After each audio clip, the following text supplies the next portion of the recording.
welcome to my favorite books of 2016. Oh god, these are so weird filming ending closing videos for the year because I just filmed the other one.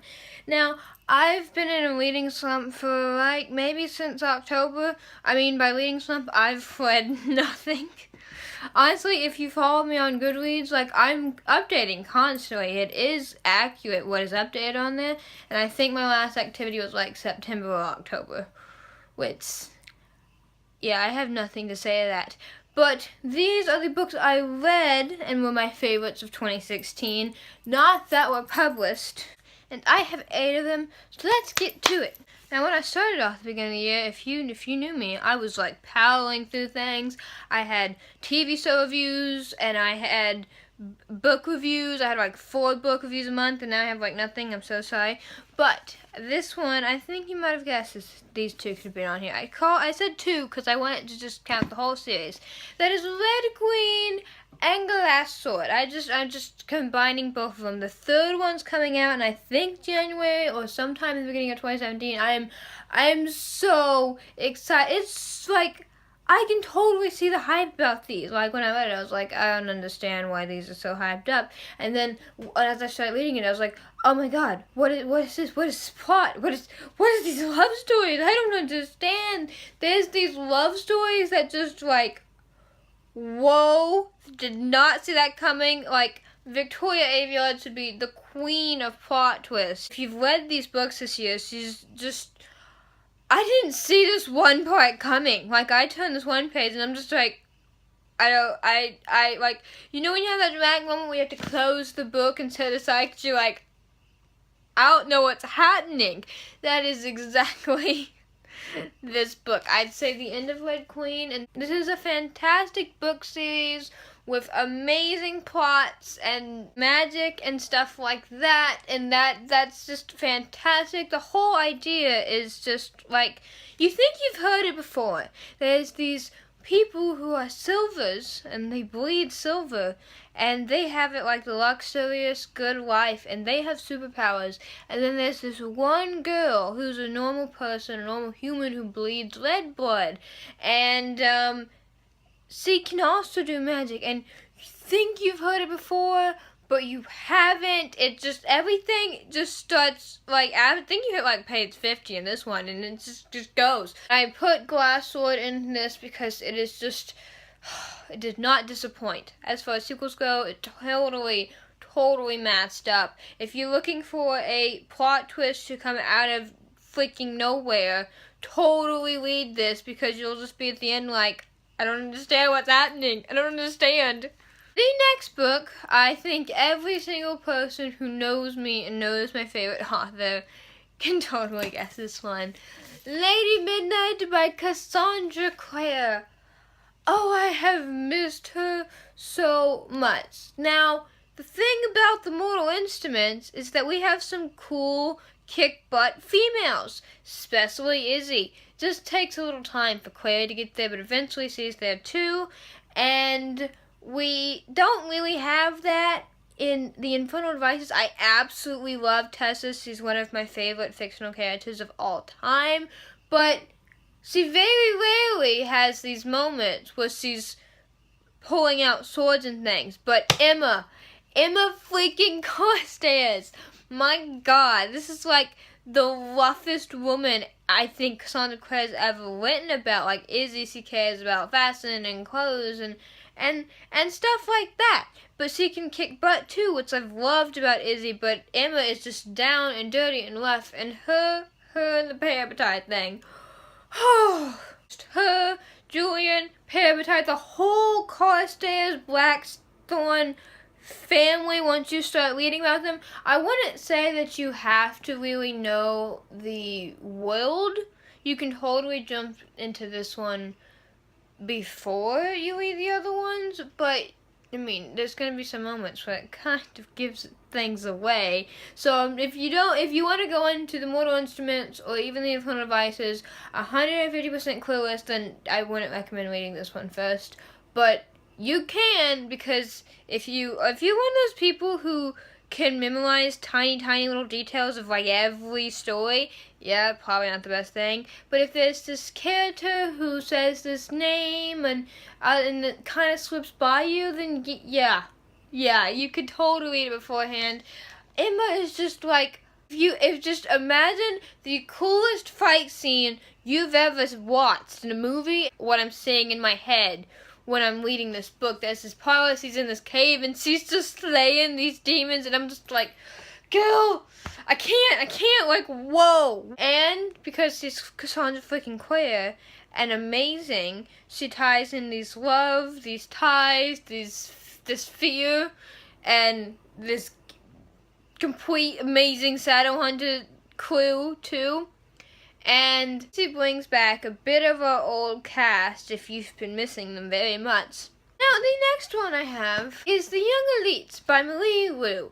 Now, I said that this one was not as high ranked up as her Legend series, but it's the first type of book that I've really liked with this type of point of view in it.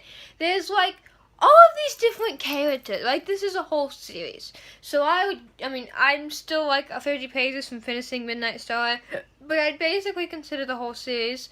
There's all of these different characters. All are completely different. Normally you see a crew, I guess you would say, and you can see how they would have similar points of views. And they all come from different, like, backgrounds. They are in completely different, like, categories of society, I guess we could say, from different lands, but they're binding together for this one problem. Adelina, I could bring up problems with. I could. She's a very, very dark character. I've read so many characters before that are very reserved, and it takes a good while to break them in and love them as a character. But once you knock the wall down, you're like, this is there's no knocking down this wall. She's just bitter. She's, I guess to an extent you could claim, cruel based on how you try to justify things, but she's very, very dark. Okay, this book is not a happy, fluffy, giggly type thing. And I haven't read many. I don't know if she's the evil one. It's very hard to determine in this book who's good, who's evil. This is like 100% gray line everywhere. I've never really read a book based with so dark of perspective. A lot of times in YA, you have the good side. It's divided. There's obviously characters always in the middle and stuff like that, but you have what the best outcome is.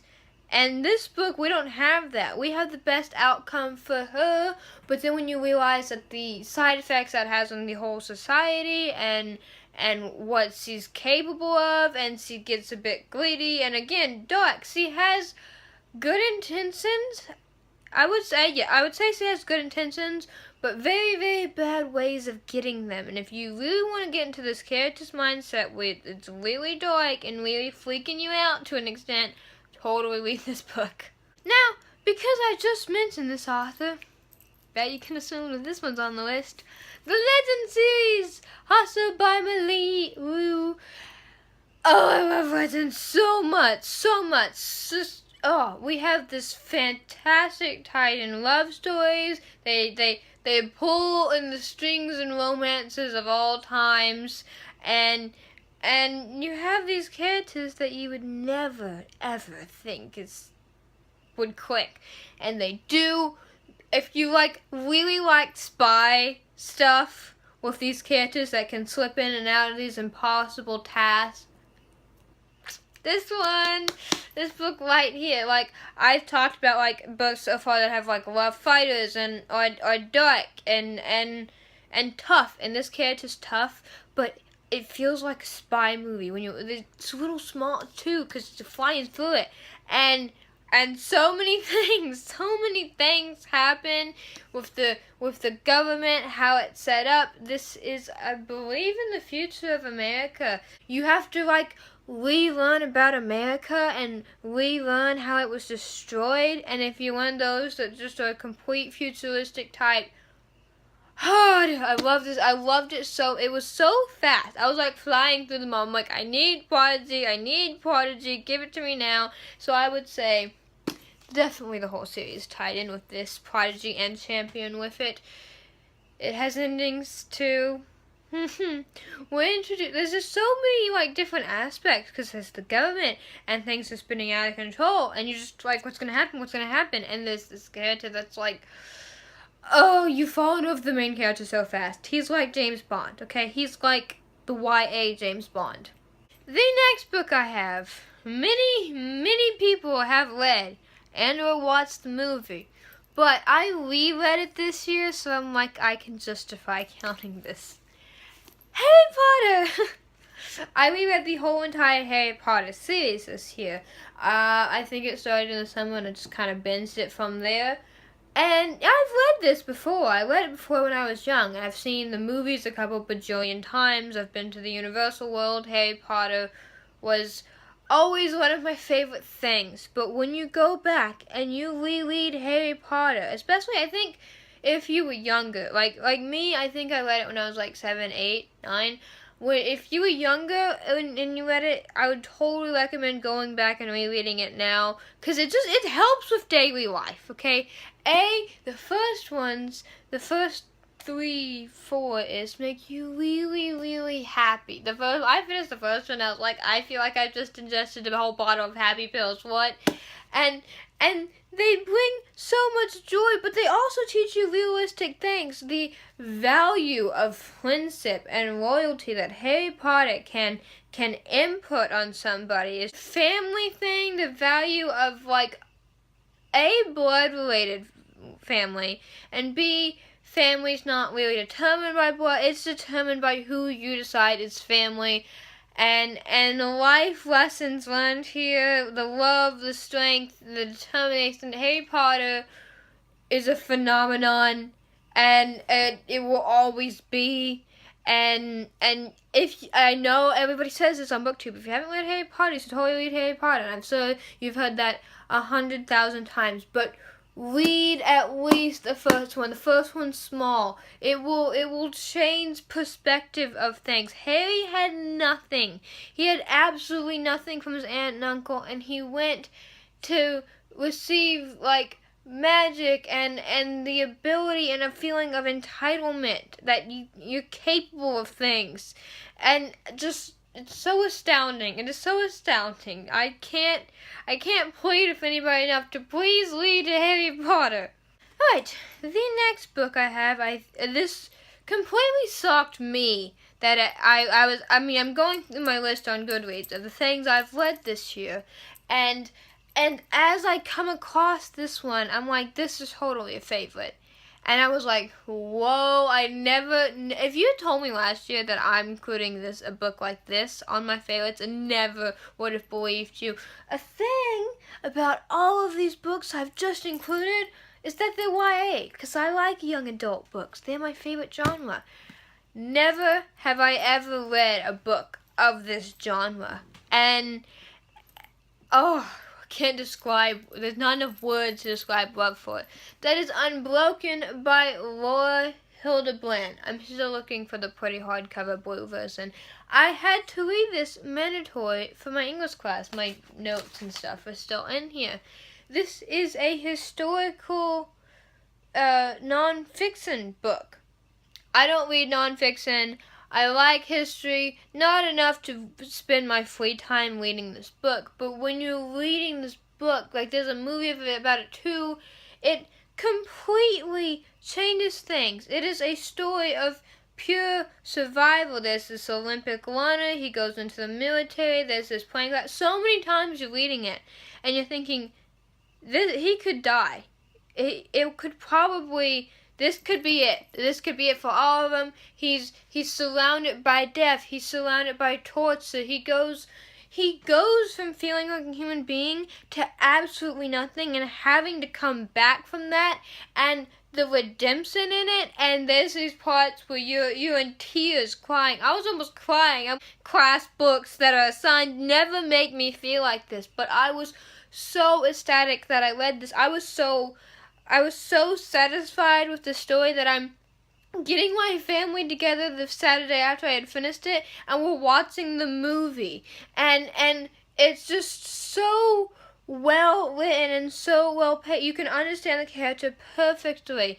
It's like I almost got the vibe from it that I was reading a fictional. I almost got the vibe that it was told similar to how a young adult a book is. I felt like I'm reading 100% from the character's point of view, and you can feel the thousands of emotions he's feeling like then. But as you're reading it, you're reading about B-29 planes and all this historical factors with World War II, and by the end of it, you feel like you're a history professor because you know so much. And the redemption, it makes you put belief in things, I think. In family and friends and people who can pull you back completely from the edge. It teaches you forgiveness. There's just so much you can learn. He can forgive people who did these absolutely horrendous things to him and demoralized him, and if you want to learn what a fantastic human being is and what a human nature, what you should do, you should forgive this person, you should acknowledge this, and you should be this better person, and you should put your belief in something. It doesn't have to be religion, it doesn't have to be God, it is for this character, but it doesn't have to be. It just has to be belief in something, even in yourself, that you can reform yourself to make yourself that, almost like that perfect human that you see on TV, and all of that. You can be a very good person if you've made mistakes. You can get redemption. You can give forgiveness, and you can get justification from all of that. And it just completely moves you. The final book I have to show you of my favorites of 2016. I can't believe this year is over. Everybody's like 2016 drug on and on. I'm like, okay, how? For me, I could have sworn my life that I was just in July. Okay, I'm just saying. Again, this book, like the others, are not YA. It's an adult one. That is Me Before You by Jojo Moyes, a.k.a. that movie with the phenomenon that swept through on June. Yeah. This book teaches you to live. Now, I'm sure you've heard of books that do this. Oh, yeah, go out and be adventurous, blah, blah, blah, blah, blah. But it really makes that input on you. And, like, I'm sure there's a lot of people sitting there, and I used to be one of these people. I'll be adventurous after I finish school, or I'll be adventurous only on the weekends because I need to focus on work and stuff like that. I'm sure there's so many people in the world who are like that.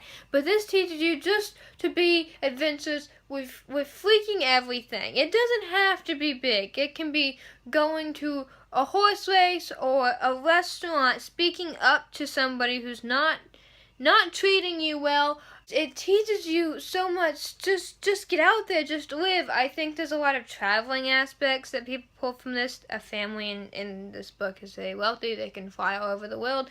I didn't get that. Like, I'm not a person in a financial situation who could get on a plane to Paris like anytime they pleased either.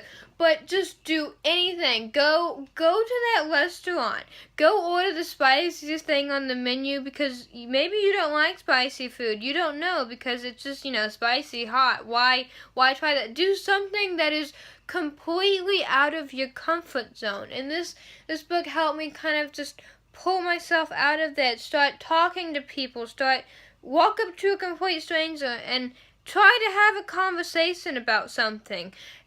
Just do something with your life.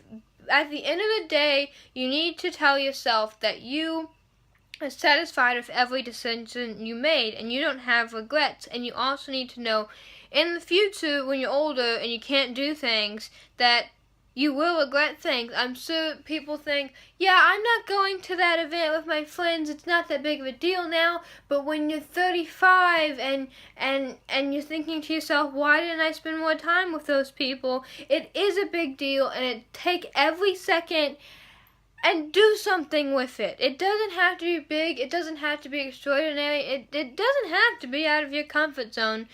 I know I've exaggerated that, but do something that you won't regret. And even if it's horrendous, even if it goes just completely wrong and you're like, I hate myself, that was so stupid, at least you did it. At least you can give advice on it. At least you know about it.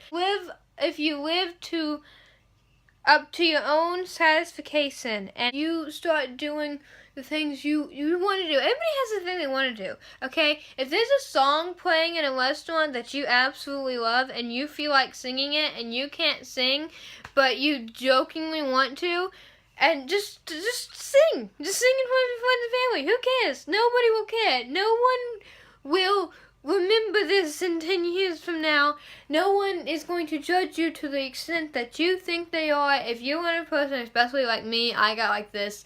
I love taking pictures everywhere of myself, of my friends, of my family, and I'm not really around like photogenic people, but I want those pictures and I want those memories, so I will get them, and that is what I've started doing. And honestly, everybody's like, I don't think they think much of my Instagram feed, but I look back on it and I'm so happy because I'm like, I went to this festival and I did this thing and I have photos of it and it makes me so happy. And it can be stuff like that which you can change in your life. Start tweeting your views to be understood on social media. Don't be afraid to speak your opinion. They do matter if you feel justified, and don't harass people, okay? But just have a justification. Just live. Make yourself feel fulfilled. And it can open many doors. If you just be happy at the end of the day. That's the main thing I pulled from this, is be happy with yourself. The things you want to do, you have a reason for doing them. So do them and make yourself happy. Stop trying to be an expectation guide. Just do what you need to feel to make yourself happy, and it can be anything, and it can be minute, it can be large. Just get out and live. Go to these events that are elaborate and you never could see yourself in this type of situation. Go to them. I can't exaggerate that to a person more. Living is way more important than anything in life, school, and any stuff like work, stuff like that. Once you start living, those things fall from like easier. If you're happy, it's not work, it's not schoolwork, it's a task that you need to do, and it is mandatory, but it doesn't feel like it's shoved at you and that you're drowning. It opens things up once you're happy, and just live. Be true to yourself, everything you believe in, be adventurous, be daring, and be happy. Get happiness from somebody, from something. Get your own happiness, and it will completely shift your perspective on life. And I'm so glad you've joined me for my mini life lesson, or whatever I tried to make that when talking about each book. I definitely recommend picking up all of these books for all the reasons that you've just heard in this insanely long video. I'm Annalise. I will see you next time. Bye.